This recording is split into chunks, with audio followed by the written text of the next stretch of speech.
Adoli 4963, a young ship. Disaster for Fleet Quintus. All praise the Omnisire, all praise the machine god, all praise the motive force. Transmechanic Adoli 4963 sang the blessings without thinking. He was tuneful enough, but his mind was not completely on the words. Half his field of vision had been given over to inner sight screens, and these were stacked up 12 deep by the time he had got into the quaternary plasma overflow tube of the Embrace of Fire's 13th reactor conduit. He made his lonely way down a tunnel that was filled with boiling gases when the ship was under power, his omni-mule plodding behind him. Nobody got to go into places like that, not even the transmechanics. Only when the engines were completely powered down was it possible. It was his duty and his pleasure to walk that secret place and perform the checks that must be made before Fleet Quintus set sail. His mechadendrites bobbed over his head, the mechanical jaws of the Auspex bearing limbs snapping open and shut to feed his mind a delightful breakdown of the corridor's smell. The byproducts of repeatedly heated magnetic induction coils left a pleasingly metallic tang hanging in the tunnel, along with a cocktail of intriguing free radicals. Naturally, his inbuilt equipment was capable of analyzing the composition of the odor to the atomic level, and it did so constantly. That was part of his purpose, and the glorious will of the Omnisire had decreed he be made fit for it. Adoli 4963 loved his job. In one of his 3 hands, he held a bulky meta-analyzer whose delicate antennae broadcast a constant stream of code interlocks to the machines in the corridor. It was a pleasure to watch them come to life, their indicator lights blinking excitedly at their visitor before they exloaded their function logs and became quiescent again.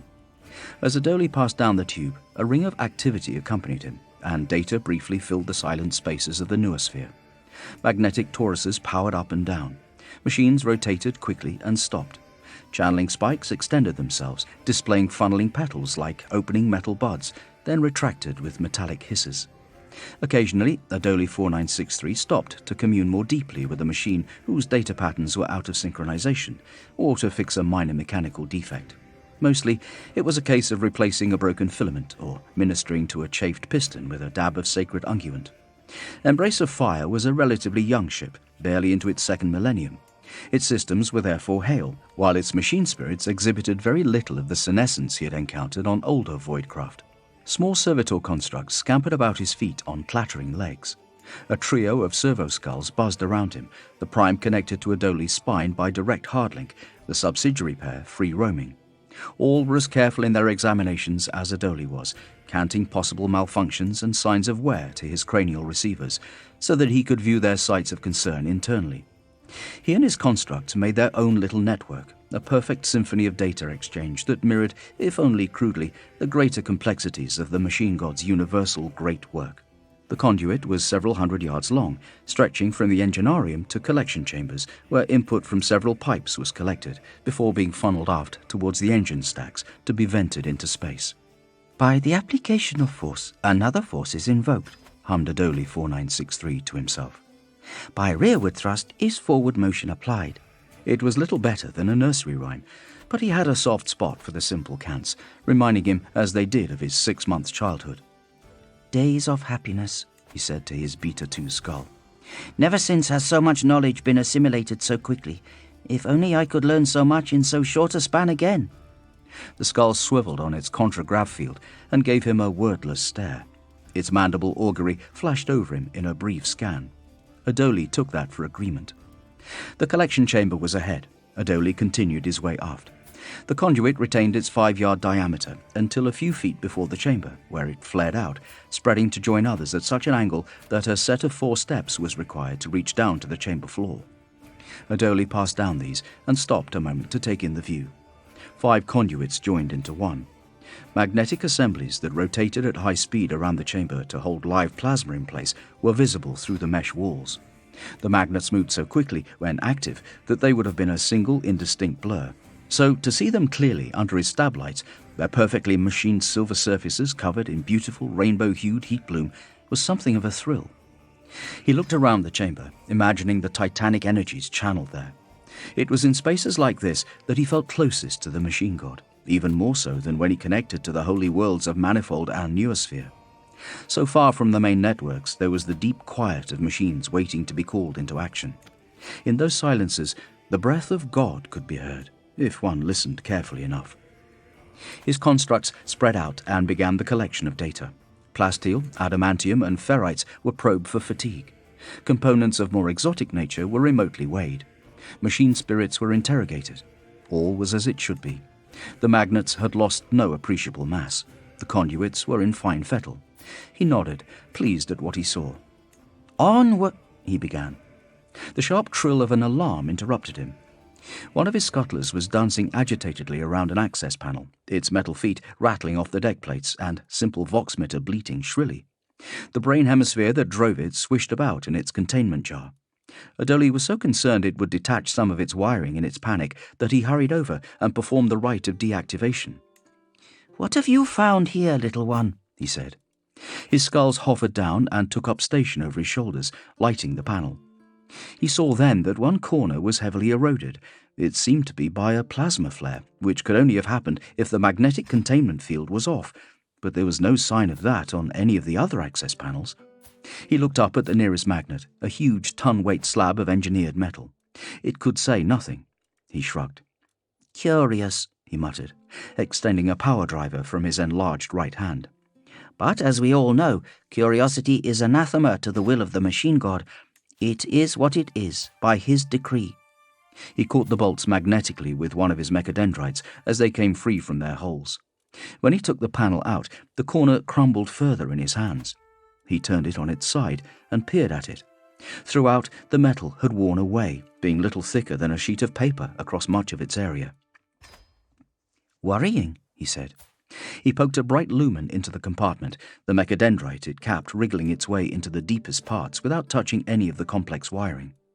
A small logic engine nested at the heart of the tangle of wires, the casing cast in the shape of the opus machina. He peered at this. "No exterior sign of damage. That means nothing, though. Beta 1? Nothing at all. This doesn't look right to me." He switched his attention to his inner displays and opened a data channel to the logic engine. What he found saddened him. The device's machine spirit was irredeemably corrupted. Whether the corruption had caused the flare that damaged the panel, or the flare had magpulsed the machine and upset its spirit, he would determine later. "Well, my little friend, you will have to be replaced." He reached in and began gently disconnecting wires. "I will make sure your components are rendered into useful parts." Removing the unit deactivated the containment field machinery, so for the last stage of the procedure, he was obliged to shut down the chamber's failsafe systems. "Not a problem, little one. No plasma today." He went to his Omnimule and searched through the packs until he had a replacement unit. He carefully marked the broken component and stowed it, then performed a short ritual to ensure the replacement's good function. He sang hymns known for their efficacy at smoothing installation and set to work. He was halfway done when a wailing siren had him spin round in alarm. "No," he said. He stood up. "There's no reactor test this cycle. There is no test." He raced through his communications facilities, trying the higher forms of communion. He was too deep into the ship. There was so much armor and so much machinery around him that his emanations were totally blocked. In desperation, he resorted to crude vox. Nothing got through the shielding. He stood a moment in indecision. He was going to die. He could not get out of the conduit before the engine test began. He would be boiled away into nothing by the power of the machine god himself. A thrill of fear surprised him, issuing from a part of his limbic system long ignored. "If I am to die, I will do so in service to you, O Omnisire," he said, and heard the tremble in his voxmeter. "They will go just fine," he said, "thanks to the 3-in-1. Quickly, he pushed the new cogitator unit into place. He began the tricky process of reattaching the output cabling first. There were hundreds of hair-thick wires, and each needed to be inserted into its proper place. His voxmeter stumbled over his prayers as he rushed the job, annoyed even through his terror that he could not do the machine full honor. His mechadendrites darted in and out, the klaxons finished the wailing, and he felt the metal beneath his feet throb. The ship's reactor was being brought up to operational power for a test firing. A small false sun was being roused by bellows of pure energy, energy that would soon reduce him to his component atoms. His fear rose. He was not, it seemed, ready to meet the architect of the great work just yet. Focus, focus, he thought. Under his nimble appendages, wires slid into micron-sized sockets. He wielded pliers invisible to the naked eye to crimp them in place. Half the sacred wiring was done. The throbbing of the deck turned into a steady vibration. His servo-constructs skittered about nervously. The tools he had scattered over the floor in his haste began to jump across the decking. More wires went into more holes, all according to the schematics projected onto his mind's eye by his cranial augmetics. Rarely had he worked so rapidly or so well. A musical hooting sound moaned up the conduit. Wind blew down the passage, cool at first, then hot. Adoli 4963 was running out of time. He still had 7 wires left from 63 to insert when the howl built up to a scream, and coruscating light raced up the conduit. 22 seconds for 56 good connections. A new personal best, he said, as a wave of plasma hotter than the heart of a star consumed him. The bulk of Fleet Quintus was gathering at the marshalling yards of Uranus. Hundreds of ships were docked in the orbital yards over the northern planetary pole. Hundreds more floated, powered down in neat formations. It was a race against time to supply the ships. The Sol system was blessed by Mars's presence. Production of armaments and new vessels was proceeding at a breakneck pace. Raw ores, gases and water were brought in from the asteroid belts, the gas giants and the Oort cloud, for even after nearly 40,000 years as a spacefaring species, mankind had barely scratched the immense resources contained by Sol. But food and exotic materials, finished components of rare sort, and most of all trained men were in shorter supply. That all had to come from outside the system, and that meant via the warp. Turmoil gripped the Empyrean. Ships came in no predictable order, if they arrived at their destination at all. Quintus, marked for first departure, was moored at the Elysian warp gate over Uranus to speed the process. The proximity of the vessels helped loading efficiencies. It was to prove disastrous in every other way. 7.3 seconds after its main drive test was initiated, a spear of plasma burst from the side of the battleship Embrace of Fire, cutting through decks 30 to 96 in a matter of moments, and venting their contents into the void upon a geyser of ignited atmosphere. 2.2 seconds after that, the reactor went critical, the fusion reaction spiraling out of control in a rapid but mathematically inevitable escalation. The warp engine burst, the resulting detonation encompassing an area of space 900 miles across.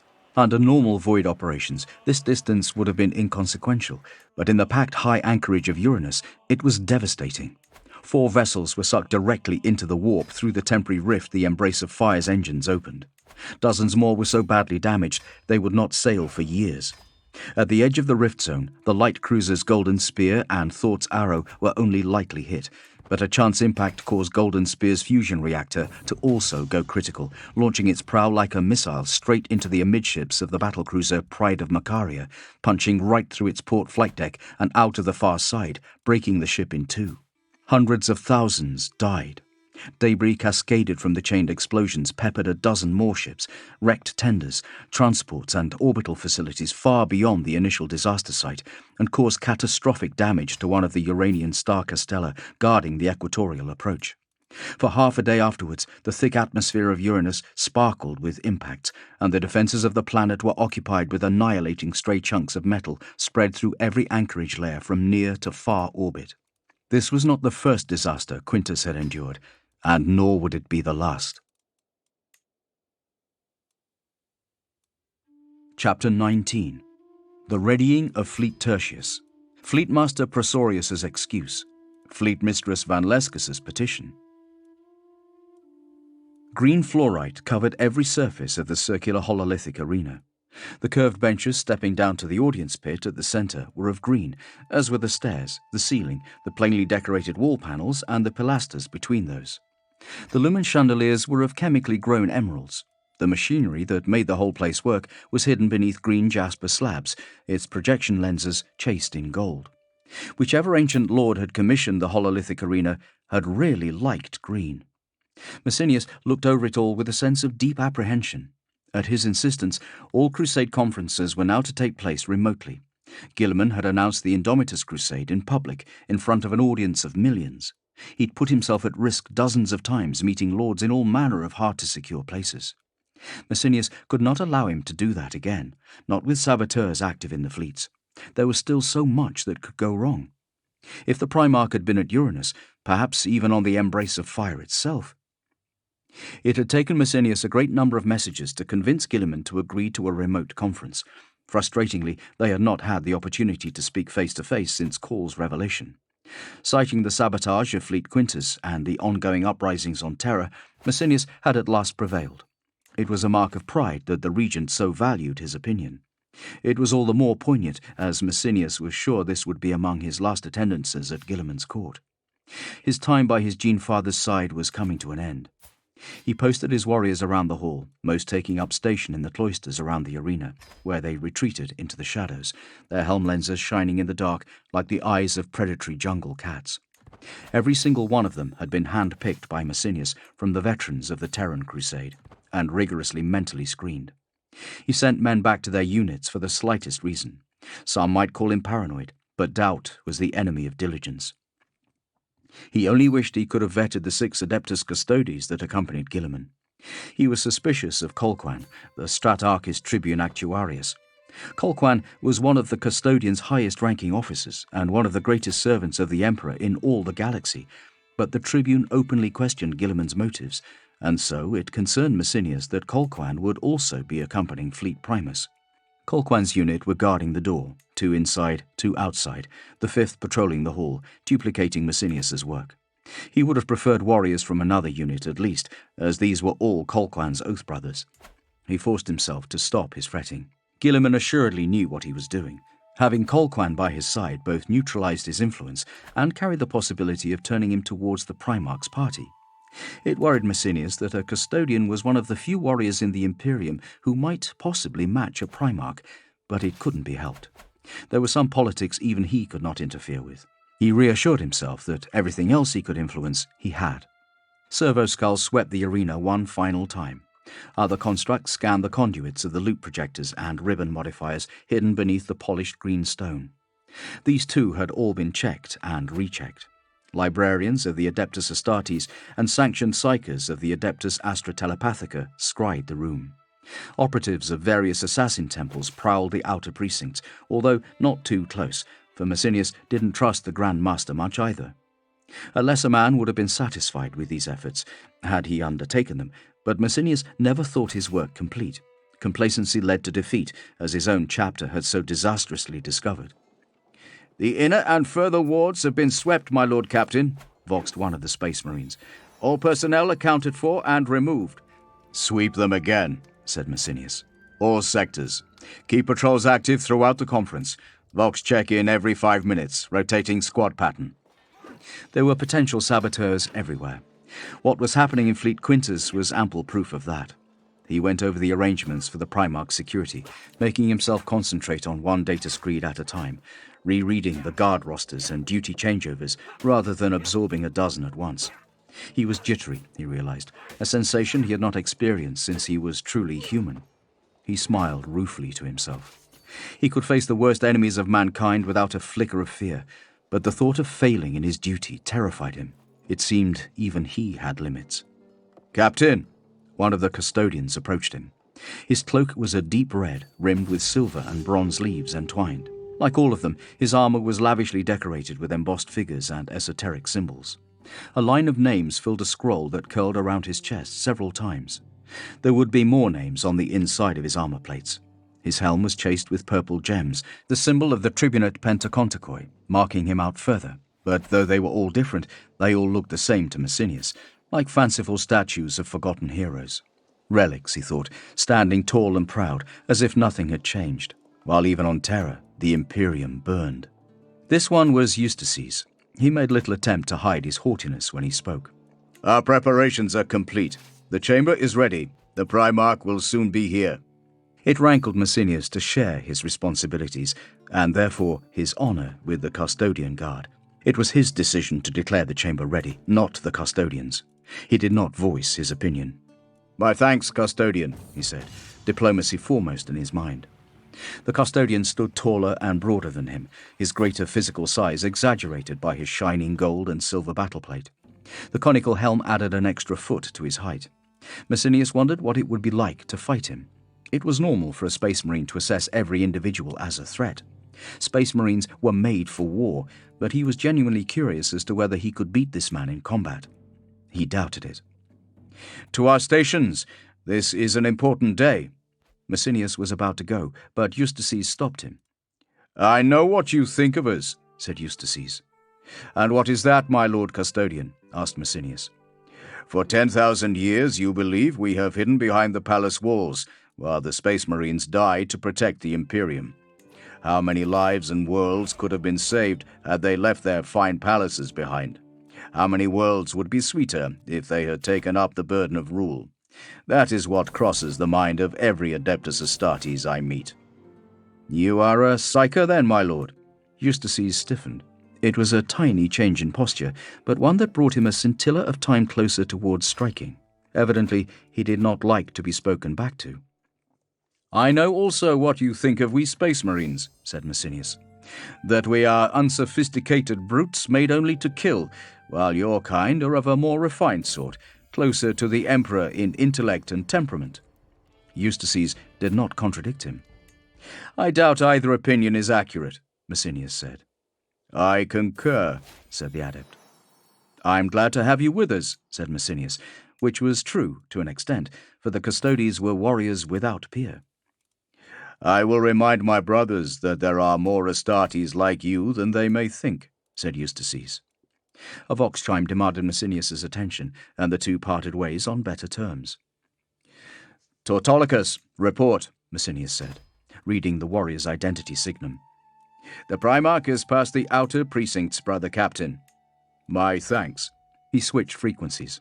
"Lexicologus Hirimor, you may begin the activation of the equipment." He received a brief runic acknowledgement. The floor vibrated as generators were coaxed to high activity and cogitator arrays prepared. Projecting so many hololithic ghosts at once consumed immense amounts of power and required halls of full processing equipment to handle the data. So Hirimor said. Messinius found the tech priest tetchy and often ill-tempered. Another servant of the Emperor struggling to serve the avenging sun. None of them were getting enough rest. The first of the attendees flickered into being. Some coalesced as the equipment brought them into focus. Others popped into life fully formed. For the sake of order, they were seated and projected to appear as if they occupied the curved benches.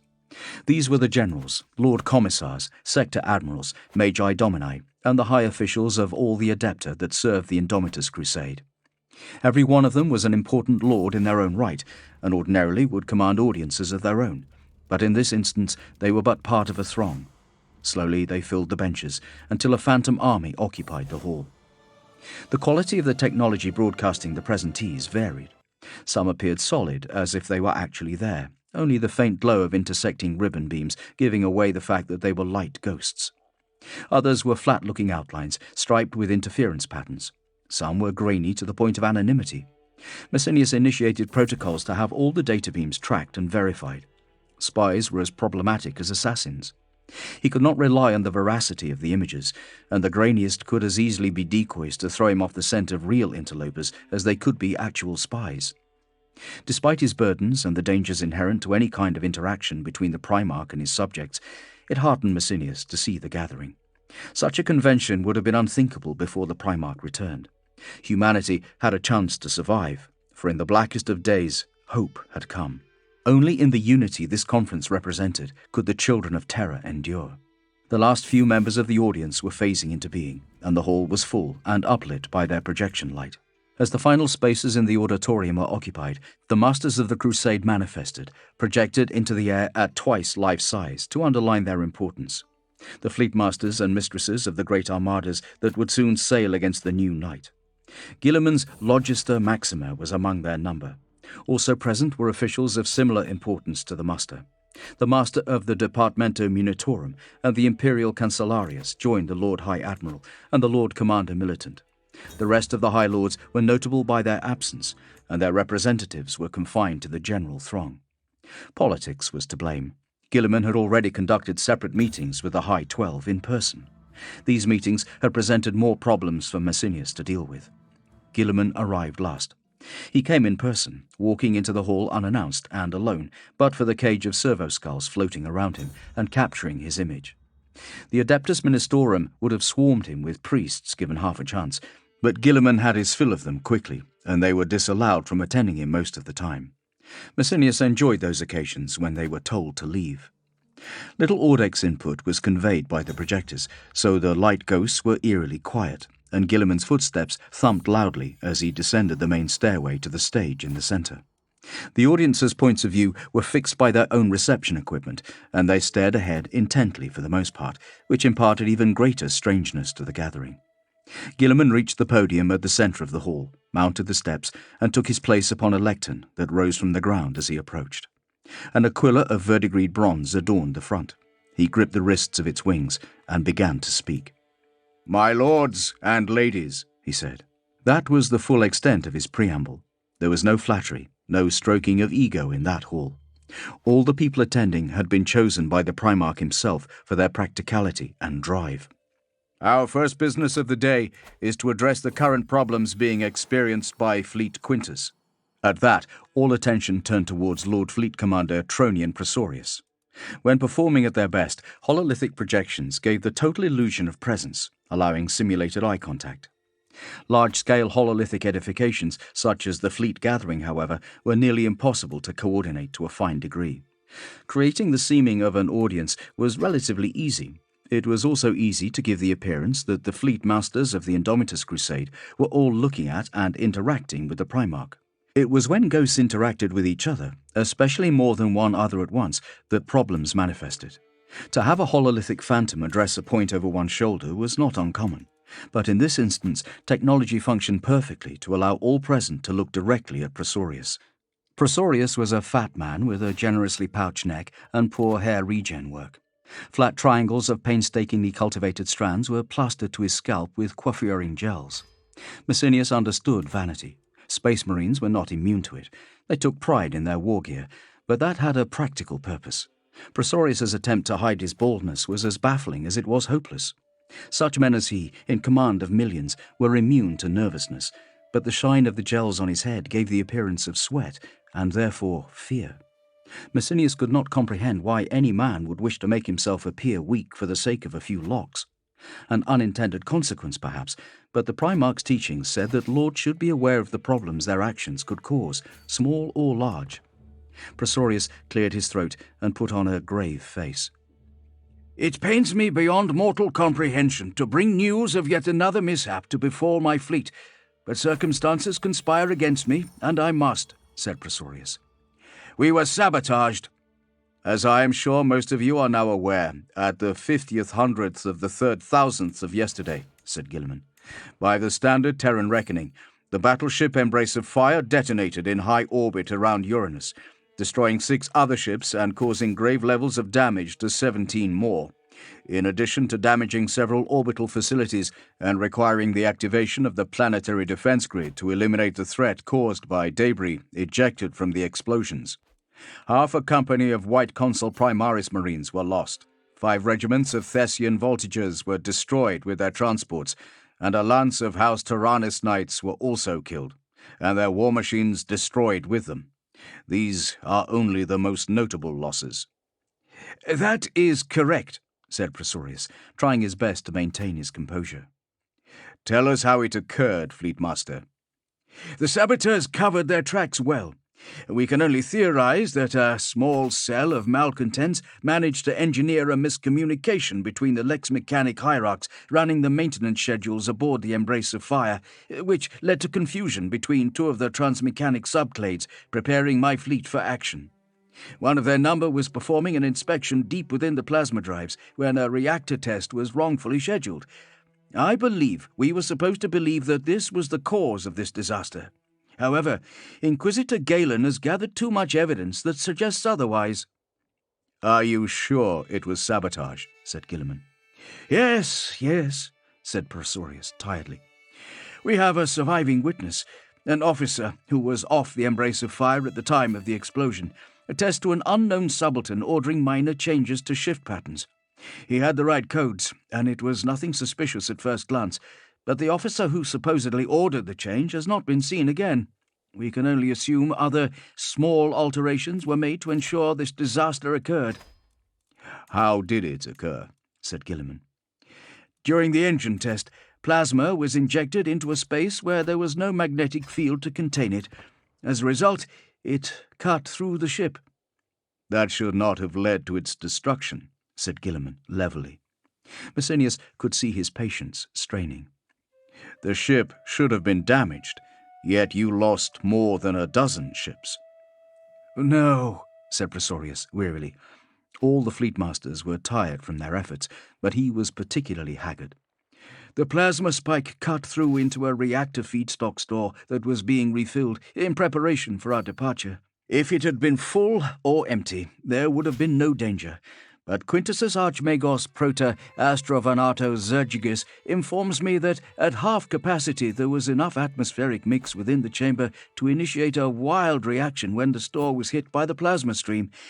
The resulting explosion destroyed 3 decks. Presorius hurried on, which in turn damaged the plasma regulation system within the main reactor, leading to a runaway fusion reaction there, then its failure and explosion. This detonated the warp drives, which were also undergoing cycle testing, again owing to changed orders. Zergigis assures me this was a 1,000,000,000 to 1 chance, practically impossible, unless it was planned. But I scarcely believe anyone could be responsible for creating such a precise series of events. It would need rogue elements from the Adeptus Mechanicus at the least. Is it not more likely that you were lax? Said Gilliman. Presorius stiffened a little and stretched his neck.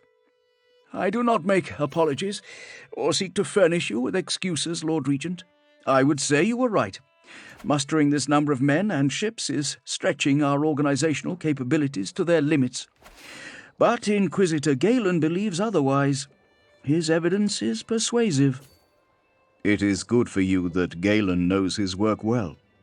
Gilliman looked down at the active glass screen embedded in the back of the lectern. Rarely was the Primarch away from sources of information. He needed no reference materials. His memory was perfect, but he had a thirst for new data that could not be sated. Have you caught the saboteurs? I have reason to believe they died on the Embrace of Fire, said Presorius.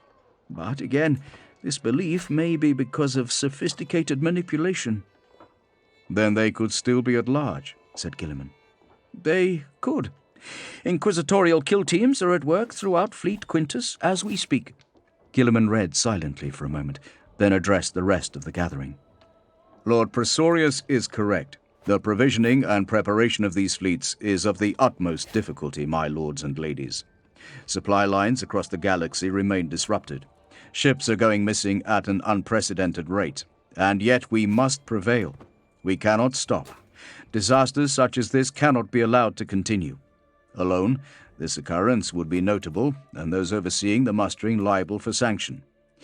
What is troubling, my Lord Presorius, is that this accident happened only a week after the near-catastrophic reactor failure of Voidsworn, and I remind you that the Majoria Sextus contagion still rages throughout Fleet Quintus's vessels mustering at Jupiter.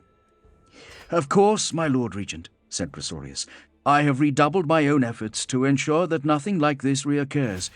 Galen is on the trail of those responsible for the loss of the Embrace of Fire. We will be ready. A new voice interrupted. You cannot say so with any confidence, my lord. It was Cassandra Van Lescus who spoke the words, and they were put with the force of a stellar collision. Her personality was so overbearing, some said that it could not be blunted, even by hololithic communication. Lady Cassandra, Gilliman said, you wish to speak? When do I not wish to speak? She said, to a ripple of laughter. Then speak, said the Primarch. As usual, his face gave nothing away. An invitation like that could lead to disaster for an overconfident speaker. Van Lescus had an abundance of confidence, but she also possessed enough talent that it stayed the right side of arrogance. The uncomfortable truth is, owing to the many misfortunes to beset its preparations, Quintus will not be ready to leave on schedule, she said. Presorius shook his head. The delays are regrettable, but we have pushed ourselves hard to be ready for our departure date. Harder than most. We will be ready. If your Logisters were to liaise with mine, they would be forced to admit that Fleet Tertius's efforts exceed even your commendable attempts at preparation, she said proudly. And we have suffered none of your mishaps. The fact remains that you are not ready. Fleet Quintus has been beset by every manner of setback.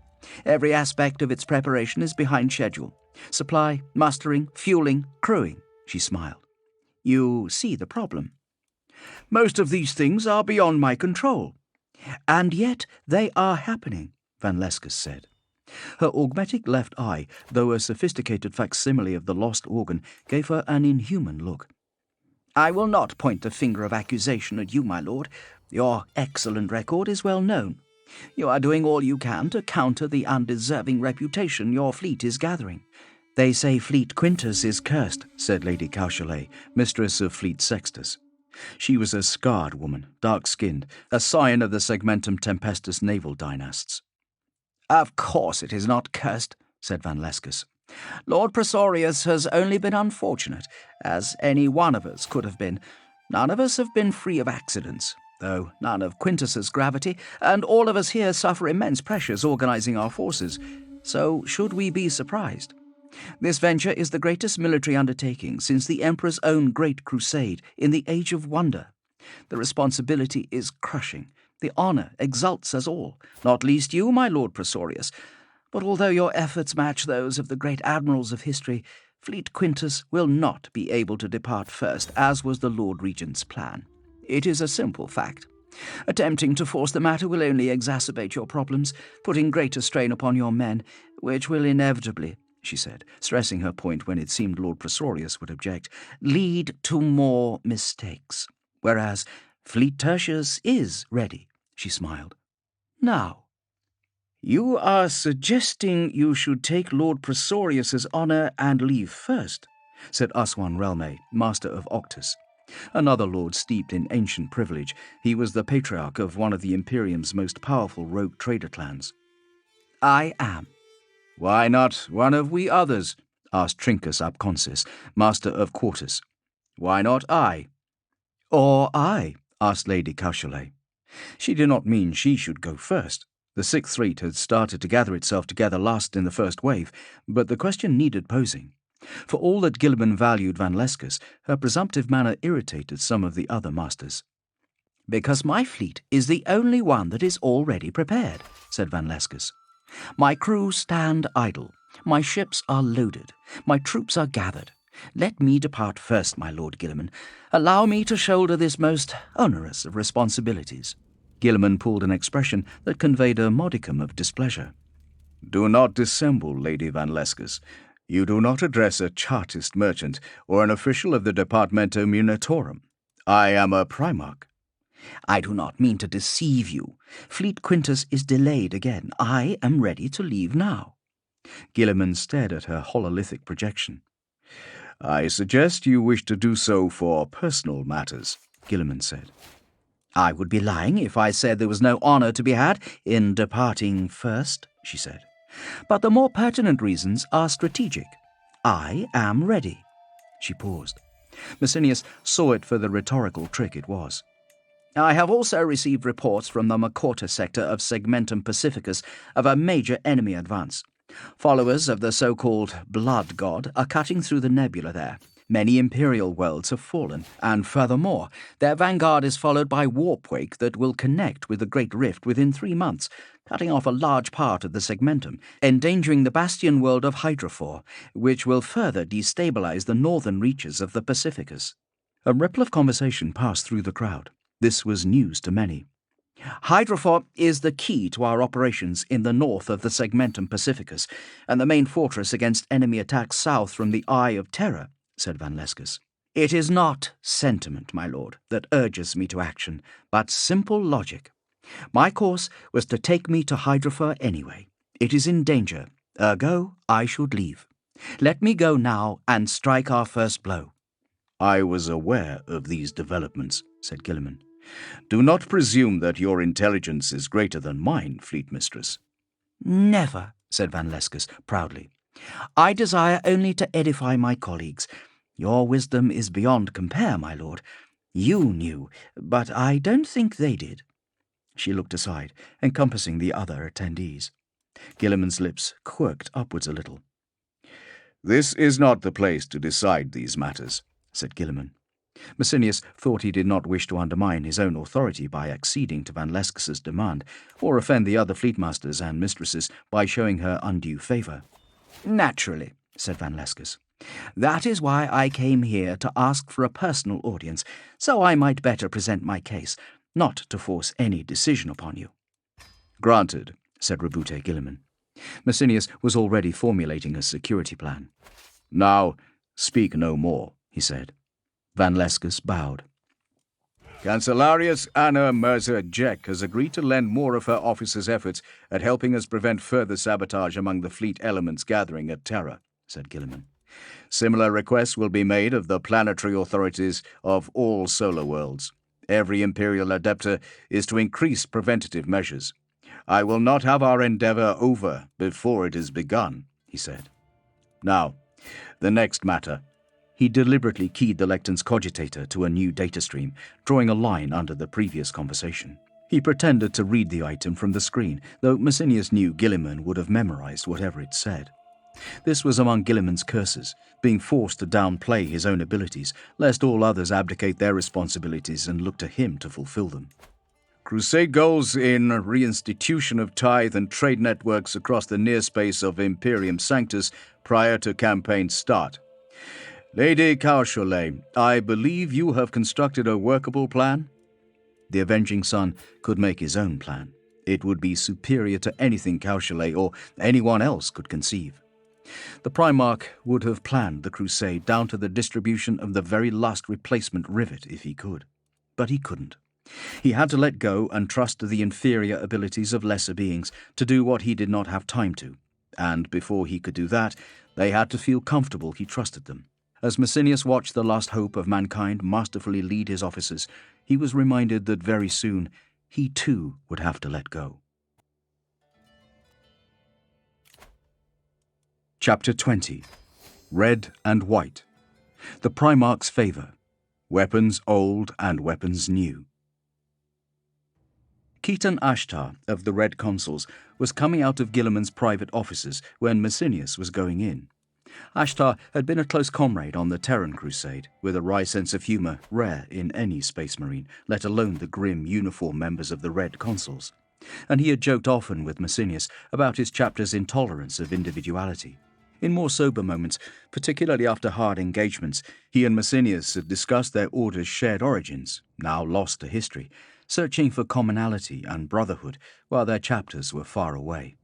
They stopped by one another, almost mirror images, one in white robes, one in red. Their gene seed came from the Primarch, and they had his stamp on their features. Though Ashtar's skin was a darker hue, and he was taller, they could have been distant relatives. It felt as if they were cousins, Messinius thought. He experienced a sudden pang of loss. There would be many more partings to be endured. "He is seeing us all individually, then," said Messinius. "Indeed, brother," said Ashtar. "A joint edification would have sufficed, but the old man is in a sentimental mood today." They called him Old Man, even when in absolute terms of years spent animate, both Ashtar and Messinius were older than the Primarch. "He has his depths," said Messinius. "Deeper than most." Ashtar paused. He was thoughtful, evincing for once the cold manner the Red Consuls were famed for. "I am to depart immediately to my crusade fleet. He is splitting us up. I warn you in advance." Messinius nodded sharply. "I anticipated as much. I do not think many of us will stay with him. He needs our experience to guide these new Space Marines." Ashtar nodded. "Exactly so." He reached out his arm. "It has been an honor and a pleasure to fight with you, Brother in White." "I am forced to say the same, Brother in Red, though I still hold my chapter to have the edge," said Messinius, with a sad grin. A little of Ashtar's usual manner showed itself. "Ah, now there's a debate we could have for all time and never settle." Messinius gripped Ashtar's forearm. "Maybe one day we shall argue it anew," he said, knowing in all likelihood they would never see each other again. "Maybe," said Ashtar. He gripped Messinius's arm harder. "Try not to get yourself killed. There are too few warriors of your integrity in these dark times." "There's always you," said Messinius. "Rarely have I fought alongside one so honorable or skilled." They released each other. "I suppose there is me at that," said Ashtar with a grin. "Brother Captain Messinius." He gave the salute of the Aquila, arms crossed over his chest. "Brother Captain Ashtar," said Messinius, and returned the salute. Ashtar strode away to his destiny. Messinius faced the tall, decorated doors of Rabute Gilliman's scriptorium and prepared to discover his own. The Primarch received Messinius in an antechamber to his main scriptorium. When he knocked on the portal, Gilliman bade him enter. Messinius swung both doors wide and was immediately forced to step aside as a pair of sweating scribes came out, pushing a trolley heavily laden with bound-up reports and data slates whose memcores blinked the red lumens of full capacity. They were not afraid of him and grumbled as they hurried past, the wheels on the trolley squeaking loudly. The antechamber was in disarray. Papers, scrolls, books, data devices of all kinds, hololiths, and more filled the space wall to wall with information. Gilliman was immersed in his work. This was the Primarch's natural habitat, not the battlefield. Messinius was still slightly surprised by this. He had imagined the Primarchs to be warriors first and foremost. Gilliman's facility for administration was widely stated in the White Consul's chapter legends, but it played second string to stories of his martial prowess. Messinius had come to see the balance was off in their mythology. That was not to say Rabute Gilliman was not the consummate warrior the stories suggested. Indeed, he was greater. Messinius had witnessed him prevail over enemies of the most terrible sort. But this landscape of ledgers and codices were Gilliman's true battleground. It was in the conflicts of numbers and words that he truly excelled, and it was on those terms that the war would be won. Messinius's chapter had tried to emulate their progenitor's statesmanship, but he saw now, in comparison to Gilliman's ability to assimilate information and turn it into policy, that they had been children playing at kings. The Primarch had limits. This mess was not Gilliman's preference. When he had time, he ordered everything perfectly, but there was no time left in the Imperium for anything other than war. "Captain Messinius." Gilliman lifted an arm in greeting and pointed to a chair, although he worked standing up. "Please, sit." Gilliman wore his armor, as he always must. Messinius was garbed in simple clothes, loose trousers, boots, and a tunic that left his massive arms bare. He enjoyed the freedom of movement they gave him. So much of his life was spent enclosed in ceramite, he enjoyed being free of it. Being trapped in the armor of fate must have been trying for the Primarch. Although some of the huge outer casing had been removed, the armor still added to the Primarch's bulk considerably. He held a book in one gauntleted hand that seemed precariously delicate. His artificers had applied pads of adhesive plastex to his fingertips to enable him to handle everyday objects, for power armor was intended as protection, not as a second skin. Without these adjustments, he would not have been able to turn a single page in one of his books. "I am speaking to all of you captains who served me on the Terran Crusade," said Gilliman, his softly accented voice matter of fact. "I am taking the time to do this because of the service you have given me, both in the field and as head of my security here on Terra." He spoke Gothic as it was used in the 41st millennium, stiffly, as if it troubled him to do so. Messinius sat. The chair was overstuffed, far too soft for him to feel comfortable in. Anyone who knew the mentality of Space Marines would not have made a chair like that. Baseline humans, in misguided worshipfulness, had crafted the chair according to their own paradigm of comfort. The same rule held throughout Gilliman's palace. It was full of rooms sized for the Adeptus Astartes, yet overly decorated and equipped with similarly inappropriate furniture, crammed with fripperies, unnecessary decorations, and supposed luxuries that the Space Marines had no need of. "It is a great honor, my lord," said Messinius. "Nonsense." The armor of fate purred as Gilliman dismissed Messinius's words with a wave. He closed his book with a thump and put it down with exaggerated care. "The honor is mine. From the likes of you, Messinius, I have drawn a little hope that the hearts of the Adeptus Astartes still beat true after so long." He gave a smile that felt a little calculated. As a leader, Gilliman was inspiring. In more intimate circumstances, he seemed to struggle. "I must also, regretfully, bid you farewell. I assume that was why you wished to see we captains on our own." "That is part of it," said Gilliman. "I owe it to you all to thank you personally for your service and explain individually to you what our next steps must be." His face was like a statue's, a breathing example of perfection, barring the ugly wheal poking over the top of his neck seal. There was a far-away look in his eyes while he spoke, a sign his engineered brain was working on multiple problems simultaneously. Messinius was grateful he did not have the Primarch's full attention. It would have been almost too much to bear. As I am sure you have guessed, most of you who survived the Terran Crusade with me are to be reassigned to other Crusade fleets. This undertaking is the largest military operation for 100 centuries. I need warriors I can rely on spread throughout it. There are very few men I trust so implicitly, so I will be explicit regarding what I require of you. Firstly, allow me to fulfill a promise to you. I know that you came to Ultramar in search of reinforcements for your chapter, and you shall have them. However, I must ask that you are patient for a little while longer, because I still need you. My lord, you need only command me. Gilliman frowned thoughtfully. You, Vitrian, I will not command. You are free to refuse what I am about to say, and return with new Adeptus Astartes to aid your brothers, if you wish. The reinforcing of the White Consuls is of great importance. A torchbearer fleet is due to depart to find your brothers within the week. If you prefer, you may go with them. I will not stop you. I will do so only when the Primarch deems the time right. There are no right times now, Vitrian. Only a limitless parade of ill-omened theoreticals, with a limited pool of practicals to answer them with. Either option would be useful to the Imperium. The choice is yours. Then I will do what you think best, my lord. Very well, said Gilliman, and he seemed grateful. Then my preferred orders for you are thus. You are to be given the temporary rank of Lord Lieutenant and placed in command of a formation of Primaris Space Marines attached to Crusade Fleet Tertius under Cassandra van Lescus. You will serve as one of her chief advisors. As you wish, said Messinius. He paused.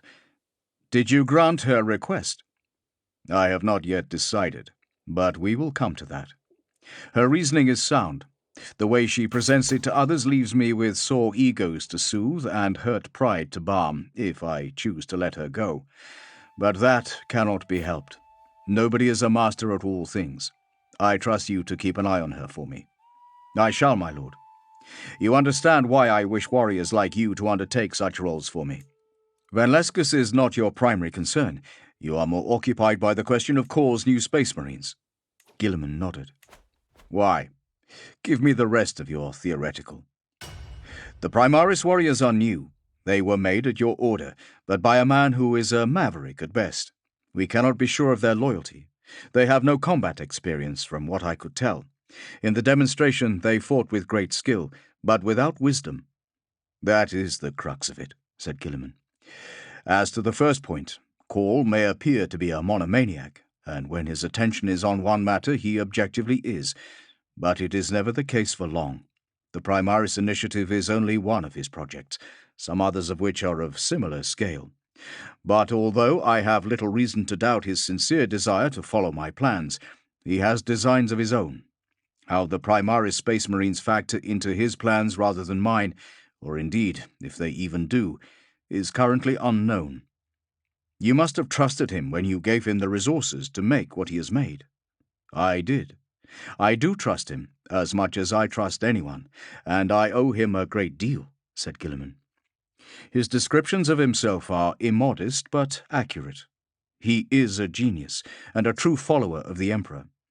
I do not believe Belisarius' Call is a Martian Horus in the making, but one cannot be sure of any man's true intentions. Gilliman looked at Messinius. This is not cynicism, but bitter experience, he said. At all times, all theoreticals must be considered, and practicals formulated to deal with emergent threats, no matter how far-fetched they may seem on initial hypothesization. A man called Aeonid Thiel taught me that, a long time ago. Call has a servant, my lord, a Primaris Marine of unusual ability. Alpha Primus. I read your report, Gilliman said. What did you think? Messinius laced his fingers together and thought. He was not on show during the demonstration, and referred to himself as imperfect. Yet he was a potent psyker, He struggled to come up with the right words. He was something else. Mighty. I think Call was trying to keep him hidden. Gilliman's lips thinned. I am not surprised. Call always exceeds his remit. I do not wish to know what monsters he has locked up in that ship of his. Did this warrior give you cause for concern? Beyond his creation, no, said Messinius. Primus protested loyalty, and seemed to want to warn me about Call more than anything else. What did he say? That the Archimagos cannot be trusted. Gilliman paused. He made a note.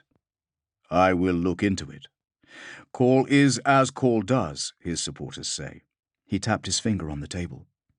That is something for another occasion. The second of your original points has the greater weight here, that these new Space Marines lack experience. The best training in the universe cannot make up for that. They must have experienced leaders. Brotherhoods must be forged, bonds made between them, and flexibility introduced into their thinking. Though they are strong, without the ties of brotherhood, they will be outwitted by a more agile foe. It goes further than being unblooded. In truth, they lack direct experience of anything. Gilliman went on. Most of them, Call says, have been in suspended animation for millennia, with only a few days truly awake. They were boys when they were taken. The Imperium they were born into is gone. Everything they know is inculcated into them by Hypnomat. They have no actual training in the main. The usual problems recruits face post-apotheosis are exaggerated by their sense of displacement in time. They will compound each other. It is vital that we, as post-human creations, hold tight onto our humanity, or we shall forget who we were made to serve. Who knows how much of their essential humanity the Primaris retain? You were your chapter's master of recruits. I cannot think of a more qualified man to undertake this task. Gilliman gestured awkwardly. It was difficult to talk naturally in power armor. It hampered non-verbal communication. It added unintended aggression to every movement. There is a third problem, which you are too loyal to suggest, said Gilliman, which concerns many of the High Lords. The last time there were Space Marines in these numbers, under one unified command, they turned upon each other, and the human race was nearly destroyed. It is forgotten in this era that the Horus Heresy was a war of legions. The legends of the Primarchs are simplistic. They were like me, with similar flaws and similar gifts. They were more human than you think. They did not have the power alone to cause the destruction the Imperium suffered, though that is what the Ministorum stories say. My brothers were commanders and champions, and their rivalries spurred the betrayal, but the war was fought by Space Marines, and the embers of hatred were in them before Horus stoked them into a blaze. Gilliman looked like he wished to clasp his hands behind his back, but the armor prevented him, and he let his arms fall to his side. So, 3 theoretical dangers we must overcome, Gilliman said. 1. Misplaced loyalties. 2. Inexperience. 3. The potential for internal strife. I have therefore decided on several courses of action to reduce the risk of influence from Call's party over the Primaris Space Marines, whether intentional or inadvertent, to bring them combat experience, and to neutralize any antagonism between the various gene seed lines. Are our differences really that innate, my lord? Messinius asked. Is it not more a matter of culture? No, said Gilliman, firmly. More than 70% of the current strength of the Adeptus Astartes present in the galaxy are descended from gene seed derived from myself, though it is hard to reach an exact figure, said Gilliman. The Space Marines of my brother's genetic heritage are fundamentally different. As Call has it, a great deal of the character of the original legions was mixed into the ingredients at the outset. Mixed in, said Messinius. Call is insolent and fond of ludicrous archaisms. He refers to the creation of confectionery when discussing the Emperor's greatest achievement. Gilliman appeared disapproving, but at the same time he smiled slightly. He insists we are the way we are purposefully.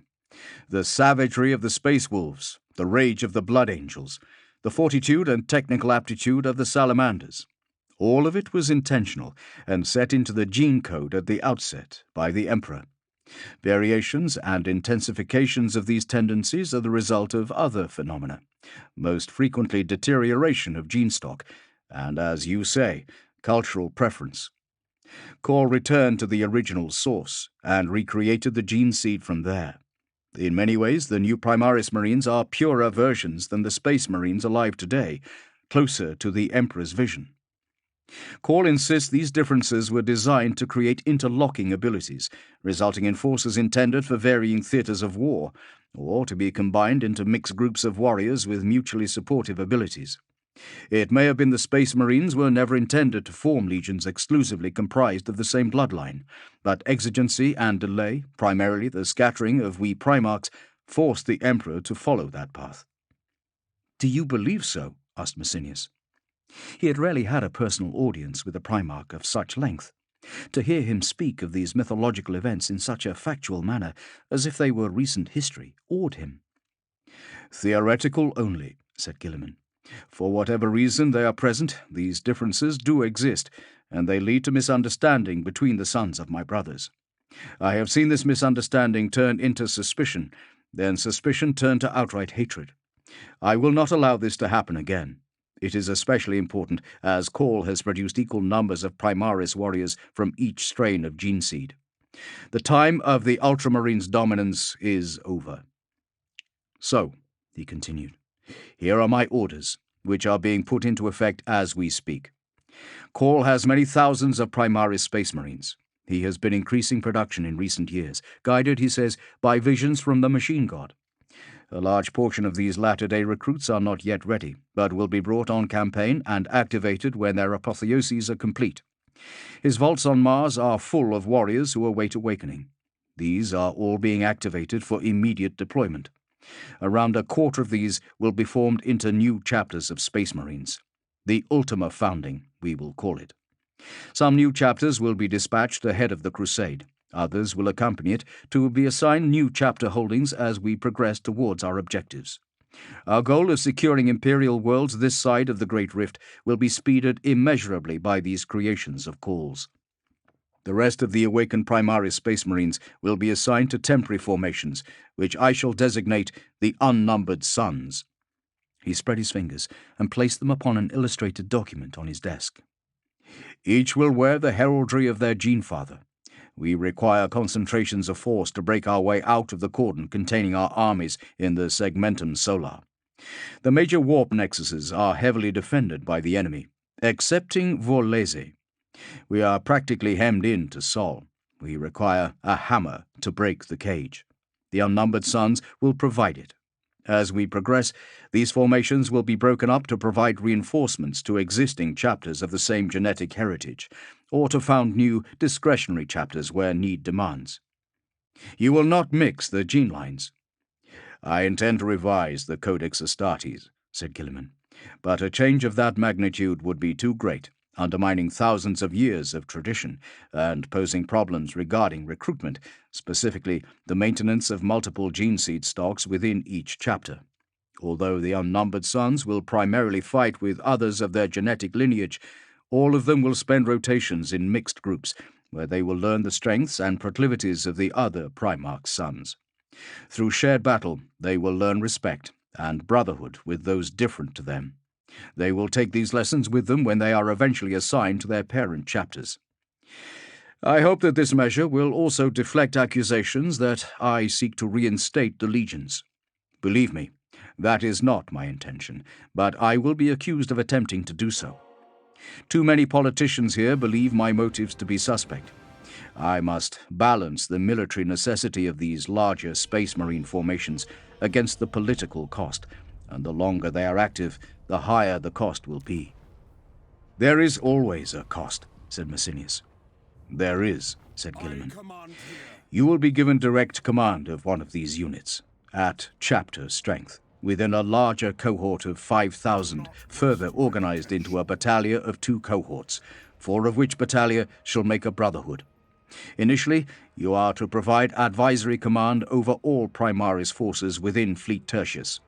But you are to cede control as quickly as possible, though I stress, on a timescale according to your own judgment, to Primaris commanders. It is your role to bring them the experience they lack, to instill in them the urgency of our mission, to teach them to tolerate and value each other, and to breed loyalty into their hearts." It is a great honor you do me. It is not a small task, said Gilliman, and this command will be only the first. Once you deem your initial group to be at full operational ability according to these criteria, you will be assigned to another brotherhood and repeat the process. I calculate that within 12 years, if the numbers Call provided me are correct, then all the first contingent of Primaris Space Marines will be capable of autonomous action, and the technology to create more will be spread across Imperium Sanctus at least. Then I shall give you leave to return to your chapter with my blessing. My lord, I mean no disrespect to your commands, but the White Consuls are not alone in their need for urgent reinforcement. War rages across the galaxy. Many chapters have not been heard from. Others are hard-pressed. I am sorry for the losses incurred when the Embrace of Fire was sabotaged. My thanks, my lord, but I was not thinking of those brothers lost. I am more concerned for your safety. The Embrace of Fire was the sister ship to your flagship. They could have been trying to target you directly. Perhaps, said Gilliman, though anyone skilled enough to manipulate our own organization in that manner is more likely to be making a point. They could not hit the Dawn of Fire, therefore they attacked the Embrace of Fire. They seek to show their strength, but instead reveal their weakness. They cannot get to me. You are responsible in part for my safety. There was a time when I was attacked in a room, very much like this, by infiltrators of the Alpha Legion. I learned that lesson well. I choose my officers carefully, said Gilliman. As for your brothers, reinforcements will be dispatched to those in greatest need, including your chapter. The Torchbearer fleets will deliver the message of our coming to all parts of the Imperium and prepare redoubt worlds for our supply chain. But most crucially, they will carry materials and data caches that will enable all chapters to independently begin the creation of Primaris Space Marines and their associated equipment. At first, this will be by necessity limited in scope, but full libraries of information will be apportioned to all in due course. The first Torchbearer fleets will leave within the month. The one going to the White Consuls is among the first. And there we have it, Gilliman said, in the broadest outline. You are to be assigned a Primaris adjutant, who will, in the beginning, bear the rank of lieutenant, a rank which, incidentally, I am introducing into all chapters to increase flexibility of company deployments. This warrior has been selected for you according to his psyche profile and simulation evaluations. Treat him well. Teach him. Gilliman retrieved a slim data slate. He picked it up gingerly and passed it to Messinius. Every movement he made in that crowded environment, he did so with great care, lest his armor destroy his ordered chaos of facts. His name is Ferren, said Gilliman. That slate contains all data Call has upon him. I think you will find it sufficient. Call is thorough. The requisite passcodes and authorization seals are included. All you must do is go to the Zarquasitor and retrieve him. Your first units are currently being activated and will be ready for you within the next 48 hours. Call will see to the rest. I will do so immediately, said Messinius. There was much unsaid in what Gilliman had presented. By spreading his advisors among the fleets, and by mixing the Primaris intake, putting them under the command of Space Marines he trusted, he was ensuring compliance and extending a web of influence right through his war effort and beyond to the independent Space Marine chapters. Doubtless there were other layers to the Primarch's plans, and other factors he had taken into consideration. These remained opaque to Messinius, but he believed in what Gilliman did completely. My lord, I have taken enough of your time. I am deeply honored by your personal attention, but you must permit me to go, so that you might continue your work. Saying these words stabbed at Messinius's hearts. Standing before the Primarch was like basking in warm sunlight. You are correct. Much is to be done, said Gilliman. But you and I have other matters to deal with. He spoke into his Vox pickup. Bring in Captain Messinius's weaponry, he said. One of the doors leading off the antechamber opened, and a uniformed servant pushed in a case held off the ground on a suspensor field. Gilliman directed the man to leave the case in front of the captain. The servant withdrew to the door and stood at silent attention. Vitrian Messinius, you have served me faithfully and well. It is time that service is rewarded. Open the case. Messinius looked at Gilliman. "Do not hesitate when your Primarch commands you," said Gilliman, warmly, a faint smile playing about his god's features. A Space Marine's nervous system is hardened against all forms of trauma, internal and external, and yet such was the honor, Messinius felt his thumb shake as he extended it to the lock reader plate. The lock chimed, and the lid opened with a hiss. Inside, held by perfectly cut gel foams, was a beautiful power fist. The upper assembly and fingers were painted in white consul's livery and trimmed to match Messinius's personal heraldry. The hand was clad in rich, lustrous golden metal, intricately carved, with a battle scene of ancient warriors on horseback, fighting a horde of spear-armed infantry. "There are many treasures on Terra," said Gilliman. "Too many have been hoarded and forgotten. It is time they were brought out again. Some of them a Space Marine could find a use for. To that end, I present this to you." "It is beautiful," said Messinius, his throat catching. His hands hovered over the fist. "You may touch it. Soon it will be your right hand in war. It is best you become acquainted with it." Messinius placed his fingers on the reliefs of the fist. The metal was warm and smooth, like gold, but hard as ceramite. He glanced up. "Is this auramite?" he asked. Gilliman nodded. "A rare honor. None but the Emperor's own guardians bear armor made from that metal." Messinius let his fingers explore the killing machine. Touching it made his soul sing. "You lost your favored weapon serving me, so it is my pleasure to replace it. This mark of Power Fist was last in mass production millennia ago," Gilliman went on. "It is superior in several ways to the current models. I have had Call himself refurbish it. It will not fail you. Now, look beneath to the lower layer of the case." Hesitantly, awed by the artifact given him, Messinius put his thumb to a second ident lock within the case. The compartment holding the Power Fist rose silently on a contra-grav field. To see such powerful technologies used for such a mundane purpose surprised him. It was a harbinger of the coming Golden Age. Truly, Gilliman could restore mankind's greatness. In a thinner layer of foam beneath was a long plasma pistol.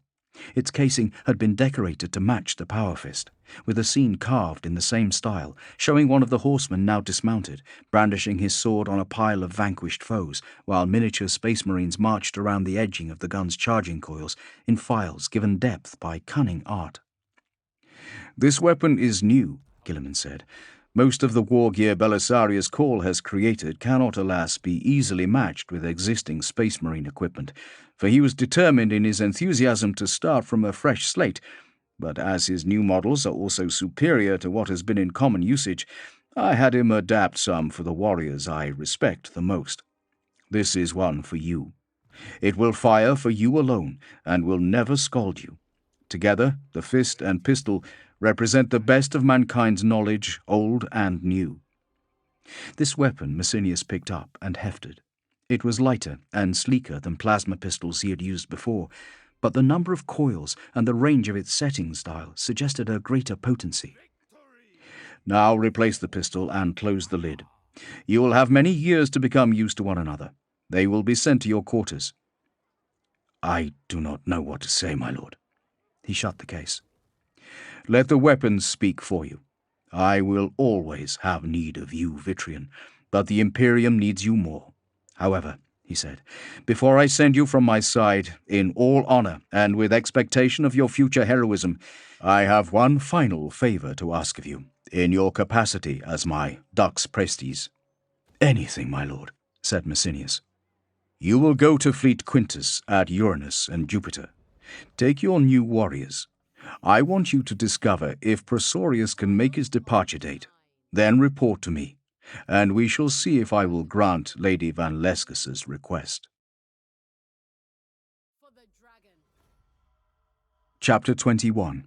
Rebirth. Methalon Fog. Arios awakes. Space around the Zarquasitor was alive with ships. As Vitrian Messinius's transport approached, shuttlecraft were exiting the Arc Mechanicus in long streams, bearing away Call's new-made technological wonders to destinations all over the gathering fleets. He was accepted without delay, though not welcomed. Once aboard, he inloaded the contents of the data slate Gilliman had given him to his battle plate and let it guide him through the ship. The Zarquasitor was so huge and so crammed full of unexpected passages and spaces that it would have been easy to lose his way to his destination. He took a grav train deep into the immense ship, passing columns of armoured containers, heading out on the opposite track, with long runs of flatbed trucks carrying tanks, attack craft, and open racks bearing weapons and armour. Frames with 100 Primaris suspension pods apiece raced by in a blur. When he alighted, he saw awoken units trooping by. All these were of the bloodline of Dawn and wore the Imperial Fist livery and heraldry, albeit with novel unit markings, and over the clenched fist of the ancient Legion was painted a pale grey chevron. Each group was at company strength, fully armed and armoured, led by servo skulls and followed by servitor-piloted supply trains. The Sons of Dawn were passing through gates guarded by a knight of House Tyrannus, but no matter how many marched under its skull-faced vigil, there seemed to be more to come. Klaxons rang every other second, while booming Vox announcements echoed down enormous transitways. He left the train at a major nexus. Winding his way through the crowds, Messinius followed the cartolith away from the main arteries of the vessel and into its cargo holds, where giant haulers were being loaded by lifter trucks, and personnel of the Departamento Munitorum, Gilliman's new logisticarum, and the Adeptus Mechanicus shouted, swore, and hurried to get their precious cargo off to war. As he went deeper, he passed into the deserted stretches, where immense holds were voided of everything. His map sent him through one of the great stasis chambers. Cargo lifters sat idle. Loading bay doors were closed. Only plugs in the floor and ceiling and loops of cabling neatly tied marked where thousands of suspension pods had stood. Methalon fog from emptied caskets drifted over the decking, rising as high as Messinius's breastplate. He pushed through it, forcing the vapours into curling waves. At the centre of the hold, the action of the Zarquasitor's atmospheric circulation systems gathered the fog into huge banks. Messinius's armour warned him of dangerous dips in temperature. A mortal human would have succumbed to hypothermia in minutes there. Cold gripped his ceramite, seeping inwards to chill his flesh.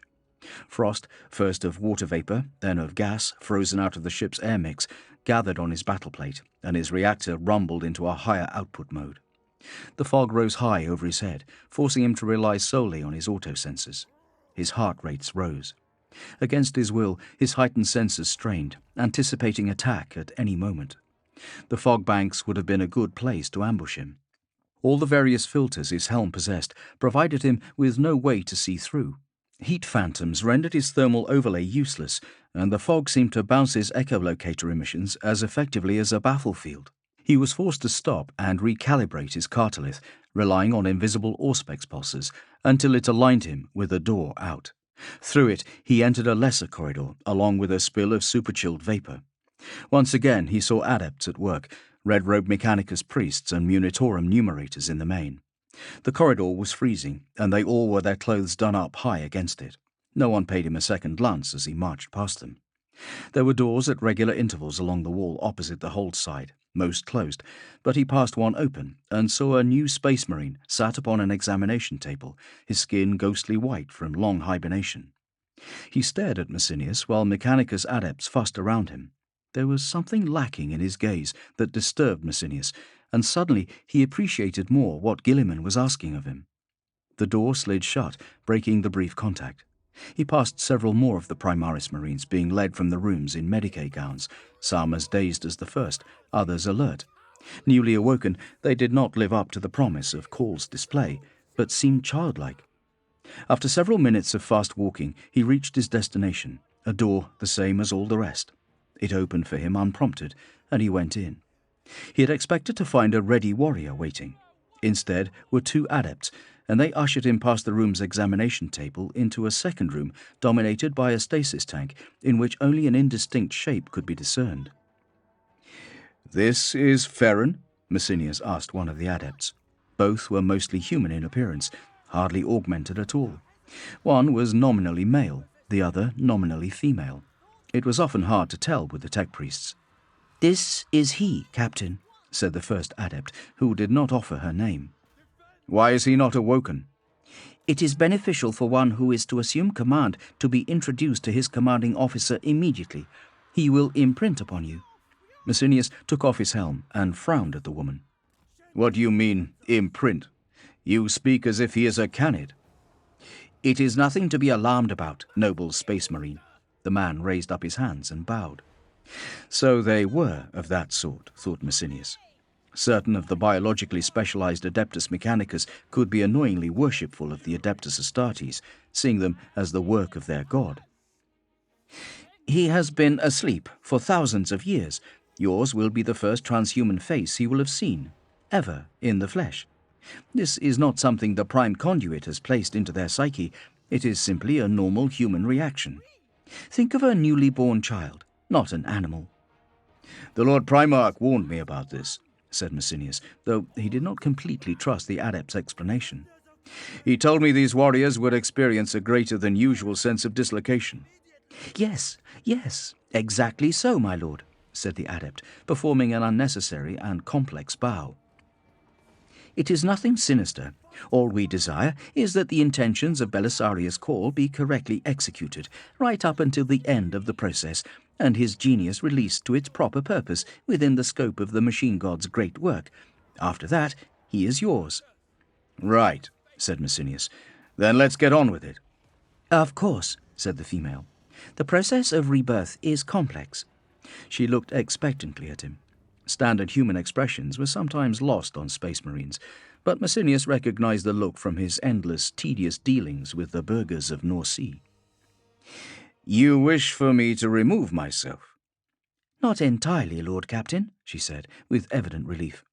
If you would stand back a little, give us room to work, then it would help us greatly. Messinius turned around so he could look behind him. Despite the room's purpose as a revivification point for space marines, it was not built to easily accommodate them. The female adept smiled and gestured to the point furthest from the suspension pod. There should suffice. Please remain clear of us while we work. Messinius clamped his helm under his arm and went to stand where indicated. He felt entirely ancillary to purposes and wanted the awakening done with as quickly as possible. The priests fussed over their machines, and from that point paid him no attention. They whispered prayers and minutely adjusted dials upon a large board. The equipment had cleaner lines and was smaller than a lot of the Mechanicus technology, sharing many similarities in form with the technology of the Adeptus Astartes. There were a number of touch-activated gel screens and displays of active glass that responded without visible prompting from the priests. Messinius judged that they must have a deep level of connection with their devices, but in contrast to the large, oily, often cumbersome augmetics worn by the adepts of Mars, their personal enhancements were hidden. A bright light came on in the tube, illuminating the fluid.